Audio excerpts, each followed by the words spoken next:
Good morning student, welcome to my class. So today topic is start from printer. ठीक है, output devices आपकी चल रही थी, इसमें से हम प्रिंटर पढ़ा रहे हैं। प्रिंटर देखिए क्या होता है। Printer is an output device that prints the data process by a computer. After creating a document using the computer you can send the document to the printer for printing. अब printer क्या काम करता है कि print करता है, जो आपकी डेटा जो आपने प्रोसेसिंग के लिए दिया गया है उसको क्या करता है, प्रिंट करके देता है। और कैसी क्रिएट करता है कॉपी, हार्ड कॉपी क्रिएट करता है। The printer generates a hard copy known as print out of the document, जिसको हम लोग जेरोक्स भी बोलते हैं। It can print documents in coloured में भी कर सकता है, ब्लैक वाइट में भी कर सकता है। The speed of a printer is normally rated either by pages पर मिनट। जो इंपॉर्टेंट टर्म है, सबको जानता है कि प्रिंटर का काम क्या होता है, बट इंपॉर्टेंट टर्म ये है कि the speed of a printer is normally rated either by pages पर मिनट PPM बाई और बाय करेक्टर्स पर सेकंड। स्पीड जो प्रिंटर की है कैसे नापी जाती है, कैसे मेज़र की जाती है, इन टर्म्स ऑफ पेजेस पर मिनट। एक मिनट में कितने पेजेस निकाल रहा है या एक सेकंड में कितने करेक्टर्स प्रिंट हो रहे हैं, किया पेजेस पर मिनट और करेक्टर्स पर मिनट। अब ये देखिए जो इम्पोर्टेंट टर्म है, प्रिंटर्स कैसे मार्केट में प्रेजेंट है। एक इम्पैक्ट प्रिंटर प्रेजेंट है और नॉन इम्पैक्ट प्रिंटर प्रेजेंट है। तो इम्पैक्ट प्रिंटर क्या होते हैं, it establishes a mechanical contact between the print head and on the paper. Impact printer क्या करते हैं, एक कॉन्टैक्ट बना के रखते हैं। मैकेनिकल कॉन्टैक्ट मीन्स टच करते हैं प्रिंटर का हेड और पेपर जो टच करता हुआ जाता है। There are various type of impact printers present in the market like a line, drum, dot matrix printer. Non impact printer कैसे होते हैं, इट डज नॉट एस्टैब्लिश एक भी मतलब क्या होता है, मैकेनिकल कॉन्टैक्ट मतलब टचिंग नहीं होती है प्रिंटर के हेड और पेपर की, इसमें टचिंग नहीं होती है। This printer was introduce to overcome the lower speed and high cost of impact printer. Impact printer बहुत ही महंगे आते थे और स्पीड लो होती थी। इसके डिसएडवांटेज को रिमूव करने के लिए नॉन इम्पैक्ट प्रिंटर आए मार्केट में, जो मोस्टली कैसे होते हैं, इंकजेट और लेज़र प्रिंटर।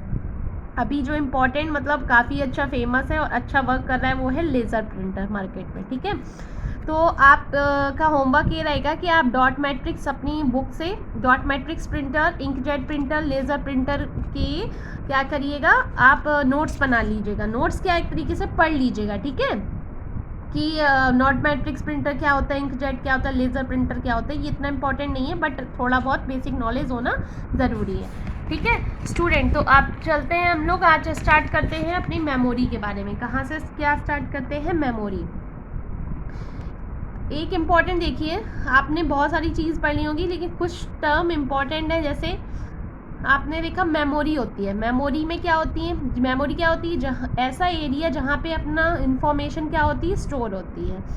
हमारे मेमोरी दो टाइप की है कंप्यूटर सिस्टम में अवेलेबल। एक है प्राइमरी मेमोरी, ठीक है, जिसको हम मेन मेमोरी भी बोलते हैं, ठीक है, और दूसरी होती है सेकेंडरी मेमोरी। पहली होती है प्राइमरी मेमोरी या सेकेंडरी मेमोरी।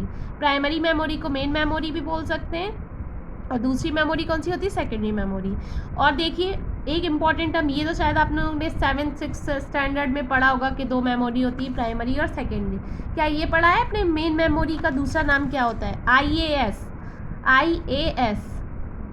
ये मैं सिविल सर्विसेज वाला IAS नहीं है, ये द मेन मेमोरी का नाम होता है IAS, जो कि क्या होता है, इमीडिएट एसेस स्टोर। क्या होता है, immediate access store. IAS stores only the data that is required by the CPU at a particular time. जो मेन मेमोरी के बारे में बता रहा है कि ये वो डेटा स्टोर करता है जो CPU को ज़रूरत होती है। CPU को पर्टिकुलर टाइम के लिए जिस डेटा की ज़रूरत होती है वो डेटा स्टोर करता है कौन, आपका प्राइमरी मेमोरी का।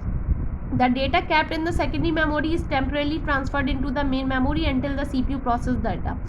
जब भी आप डेटा जैसे आपने रिक्वेस्ट करी, ठीक है, request with the help of input devices, data assist किया और फिर CPU ने प्रोसेसिंग किया, तो CPU क्या करेगा, देखता है डेटा, प्रोसेस डेटा को क्या करता है, सर्च करता है मेमोरी में जाके। तो सबसे पहले सर्च कहाँ पे करता है, कहाँ पे करेगा, मेन मेमोरी में करेगा। क्या करेगा, मेन मेमोरी में डेटा को सर्च करेगा। और जब उसे मेन मेमोरी में डेटा नहीं मिलता है तो फिर कहाँ से सर्च करता है, सेकेंडरी मेमोरी में सर्च करता है। ठीक है, तो समझ में आया। तो data kept in the secondary memory is temporarily transferred into the main memory. जब उसे मेन मेमोरी में नहीं मिलता है तो डेटा सेकेंडरी मेमोरी से ट्रांसफ़र कर दिया जाता है मेन मेमोरी में, और फिर मेन मेमोरी से कौन ले लेता है, आपका CPU ले लेता है। कौन ले लेता है, CPU, जब उसे ज़रूरत होती है।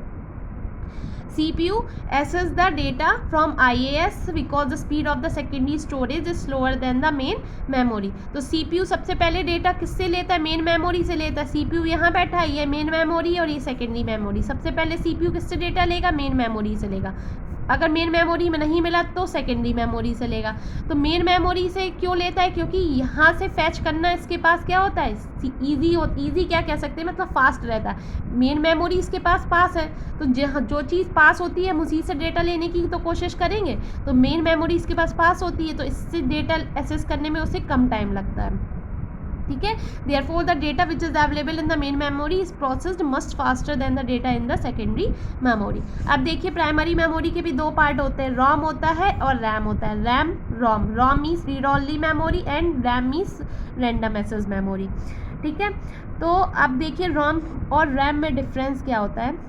रैम और रोम में, रोम एक क्या होती है? नॉन वोलाटाइल मेमोरी होती है, और रैम कैसी होती है? वोलाटाइल मेमोरी होती है. मैं आपको बेसिक बता देती हूँ दोनों में डिफरेंस क्या होता है. कि आप जब भी कभी सिस्टम पे वर्क कर रहे होते हैं और अचानक से लाइट चली जाती है, पावर ऑफ हो जाता है, तो आपका जो भी डेटा होता है वो क्या होता है? चला जाता है. वो क्या होता है? दोबारा से आप उसे रीगेन नहीं कर सकते.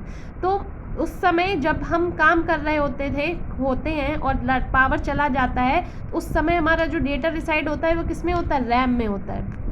रैम में. तभी तो पावर ऑफ होने के बाद चला जाता है. अगर हम उसे सेव कर देते तो जो हमारा डेटा था वो रैम में कन्वर्ट होकर किस में चला जाता? रोम में चला जाता. और भले ही लाइट चली जाए फिर दोबारा, या कुछ भी डेटा कनेक्शन है, पावर फेलर हो गया, तो हमारा जो डेटा है वो दोबारा नहीं, मतलब क्या होगा? उसे हम दोबारा से रीगेन कर लेंगे, वो डेटा हमारा लॉस नहीं होगा. तो डिफरेंस क्या हुआ? रैम एक वोलाटाइल मेमोरी होती है. इट मीन्स जब कभी अगर पावर चला गया और हमने सेव नहीं किया हमारे जो डेटा जो हम काम कर रहे थे वो क्या चला जाता है, मतलब पावर ऑफ जाने से हम डेटा हमारा लॉस हो जाता है. तो ऐसी मेमोरी जिसमें डेटा लॉस हो जाए पावर ऑफ होने पे, वो क्या कहलाती है? Volatile memory. और वोलाटाइल मेमोरी कौन सी होती है? रैम होती है. पावर ऑफ होने पे डेटा लॉस नहीं होता है, तो ऐसी मेमोरी क्या कहलाती है? Non volatile. और उसको क्या हम बोलते हैं? रोम बोलते हैं. ठीक है. ओके स्टूडेंट, मैंने बेसिक आपको बताया. आप अपनी बुक से थोड़ा और क्लियर कर लीजिएगा रैम और रोम क्या होता है. और टुमारो मैं स्टार्ट करूँगी आपकी सेकेंडरी मेमोरी, और साथ में सेकंड चैप्टर भी स्टार्ट हो जाएगा. Okay, thank you student.